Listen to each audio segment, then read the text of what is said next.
Recording in progress. Well, good evening for those here on the East Coast of America, where I started the last episode of season 2, episode 9, New Religion. So again, if you bear with me, I'm going to share a presentational deck that I did for this specific podcast. So bear with me. Thank you. So as usual, I'm using the monthly presentation that myself, Andrea, and Linda presented for our Call to Friendship Association. We are member number 5, and this month is September 2025. And the episode is called New Religion, One God, One Religion. And again, we took an excerpt from the Knowledge Book, and this time the excerpt is its mission, universal and religious unification. And those that have a copy of the Knowledge Book, it is in Fascicle 20, and it is answer to the chains of thoughts. For the English version, that's page 300. So again, our thanks to Call to Friendship Association and the Malala Supreme Foundation for granting us this privilege, monthly privilege to do this great presentation. These, as you know, is in our Good New World series, which is the 9 pillars, and we're ending season 2 on episode 9. So next season we'll start up, will be season 3, and we'll go back to episode 1, season 3, which will be New Life again. But anyway, let's go through this presentation. So myself and my ClydStar partner, Andrea Wendt, created this One God, One Religion global unification movement. And as a scientist, I base a lot of my conclusion, my beliefs on scientific facts and on logic. And logic dictates to me that if you believe in one God, then logically there should only be one religion. Of course, you say you believe in multiple gods, and but I'm obviously focused predominantly on the monotheistic religion like Judaism, Christianity, and Islam, which is 75% of the global population. And obviously, through my own scientific discovery, I do come to the conclusion that there is this single omnipotent consciousness, which is my scientific terminology for God. So I'm going to be comparing this new facts-based one God, one religion, OGAR, with the old faith-based monotheistic religion. So the One God, One Religion global movement was founded in 2018. It's based on mathematical logic and scientific proof of God. I published the God book in 2018. So for those that want to see the math and the science, as I said to you, you can find the God book under my name, Leong Ying, on Amazon bookstore. This presentation compares this facts-based approach with the 3 main faith-based monotheistic Abrahamic religion, which is Christianity, which has 2.1 billion followers, 27% of the world population. Islam, 1.3 billion followers, 17% of the world population. And Judaism, which has 14 million followers, less than 1%. We'll examine 10 key classifications that differentiate these religious approaches, specifically this new facts-based religion against these 3 faith-based monotheistic Abrahamic religion. So let's go to the origins and our global outreach. So even though we were only founded in 2018, it's less than 7 years ago, with the publication of the God manuscript, which contains the new mathematics, which logically defines God, and the new science that experimentally proves God. Now, this book has already been translated into Spanish Dios, and this is by my ClydStar partner, Andrea Wendt. She is the master scribe. We also have a German version as well, and Andrea is working with other international scribe, so there will be future other translation available as well, including Italian, Dutch, Hebrew, Arabic, and Persian. Although now with AI, advanced technology, the translation can be done in many, many more languages around the world. But for now, we like the human touch involved in that. So again, just a little pie chart of the religious demographics. Obviously, Christianity is the #1 biggest religion in the world right now, followed by Islam. And obviously, there is a big tendency now for those that follow no religion, or what they term as going into spirituality. So, now, what is the ultimate goal of one God, one religion? If we have so many religions now, why start a new one? Good question, right? Well, I believe this facts-based religion is uniquely tailored for our modern space age life, where most of us, first thing when we wake up, we pick up our smartphone and not the Bible. Whether that's a indictment of a society or not, that's the reality. So as the saying go, I don't know where I always get the saying wrong or not, but if Allah's not going to go to a mountain, then you have to move the mountain to Allah, so something like that. So if our society now just follows belief in what's in the internet and on our smartphone, whether that's healthy or not, then that's something that we have to deliver the God message, which is I'm planning on doing using, as I said, my scientific background. So that is the main differential aspects of this one God, one religion, is that it's based purely on scientific proof, scientifically proving the existence of a single omnipotent consciousness. Again, the technical scientific term for God. Now, our goal is not to, as I said, take over all other faith. If you don't need science proof and you just believe in God, you have faith, absolutely. That's all that is needed. But as I said to you, there's a large growth now of non-religious people.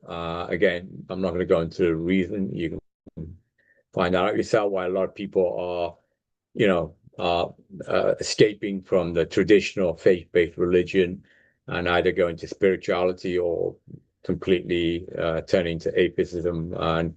And this is a path that I believe that I can unite the faith and the facts into one powerful union.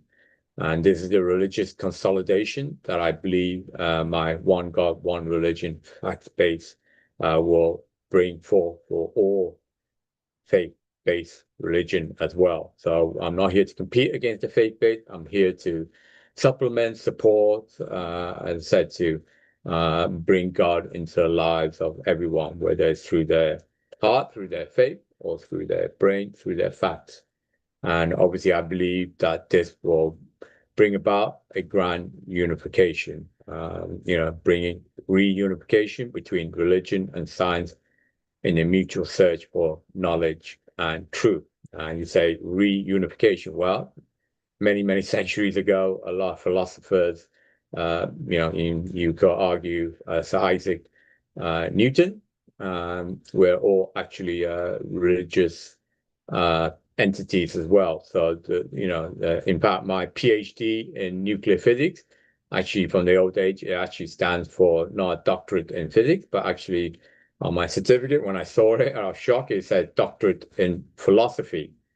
So going back thousands of years ago, when the Greek philosophers first tried to discover the meaning of life, which includes, is there a greater cosmic entity that is God? Then, as I said to you, there was no separation between religion and science. So in a way, we're coming full circle, and I'm pleased that this one God, one religion fact base is bringing back that renaissance of unification between science and religion, which ultimately, as I said, have the common goal of searching for knowledge and truth.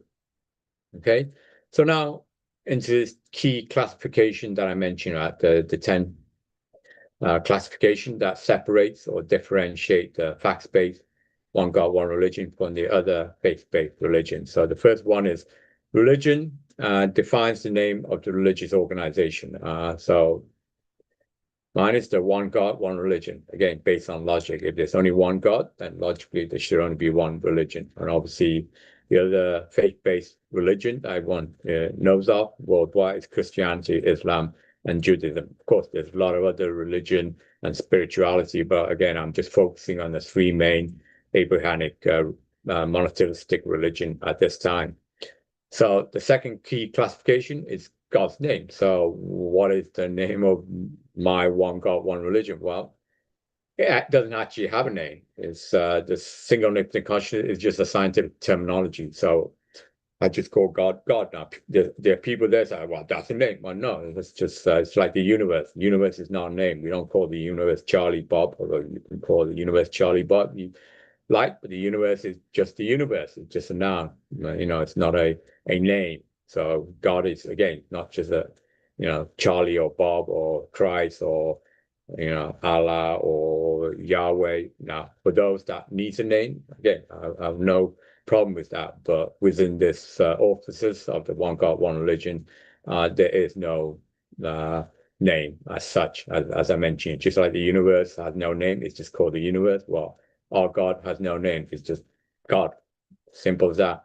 Obviously, for Christianity, people obviously reference Jesus Christ, God, and the Holy Spirit, the Holy Trinity.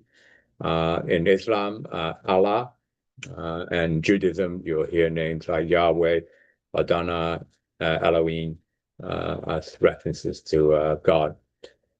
And the third key classification is in the buildings where these religions are, again, because there's no God, there's no real worshipping as such as a traditional faith-based. Our proposed buildings are what we refer to as study centers for one God, one religion.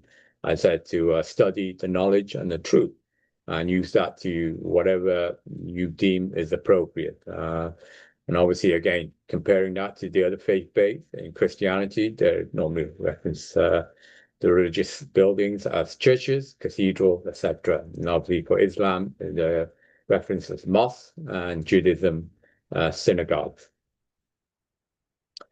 Another key classification in the text and teaching.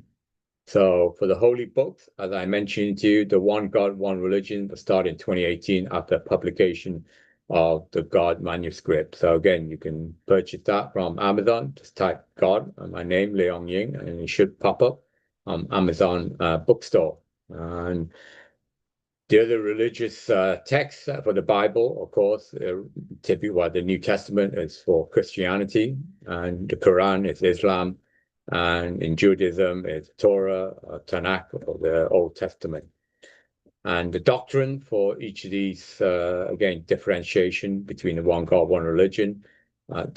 This is a facts-based approach for one God, one religion. Whereas for Christianity, it's the faith predominantly, obviously, in Jesus Christ, the virgin birth, the resurrection, etc. For Islam, it's a submission to Allah, and for Judaism, is a covenant with God. Another key classification that differentiate one God, one religion from the other faith-based is the application and the leadership of these religion.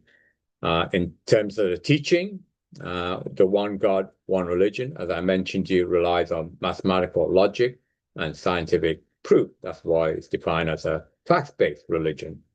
Whereas for Christianity, it is the teachings of Jesus and his apostle, as you will find within the New Testament. And for Islam, it's a revelation to Muhammad, obviously in the Torah. I'm sorry, not in the Quran. My apologies, getting late here. And for Judaism, it's again the Torah and the rabbinic interpretation. Those are the teachings. And as for the applications, well, is religion important? I believe so. Even in this modern age, absolutely.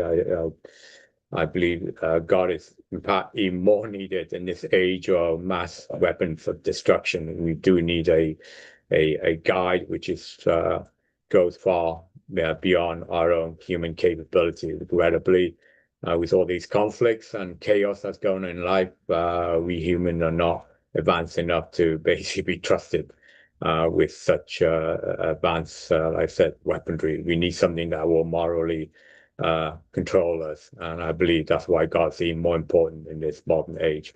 So the application is a universal application for the one God, one religion. It's the unification between facts and faith.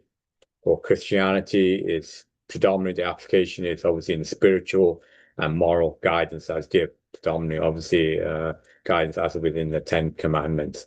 Although I said to you, that's obviously Judaism as well. And in Islam, you could describe the application for Islam as a complete way of life. For Judaism, it's the covenant relationship and law between the followers and God. Now, the leaders, who are the leaders of the one God, one religion? Well, I don't like to use the word leaders, and that's why, because it is a science-based religion, fact-based.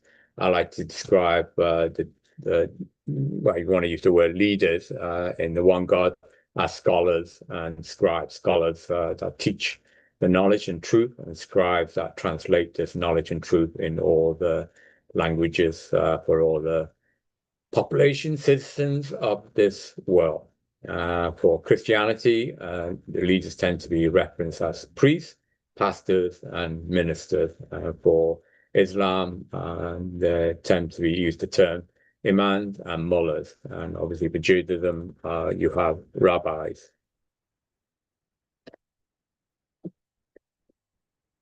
An important classification is on the unity and division. Schisms defines whether the religions can fracture into diverse sects. Obviously, we all know there's different variety of Christianity. In fact, I used to live in London for a few years, and obviously, again, we're talking about the chaos there. I was only a quarter mile from IRA bombing in London, and it always confuses me why the Protestant and the Catholic are killing each other in the name of the same God, Jesus Christ. It just completely bamboozled me. I was not the only one. I said the schisms and conflicts in between the Islam and between a lot of the others. So it just puzzles me why, religion can fracture.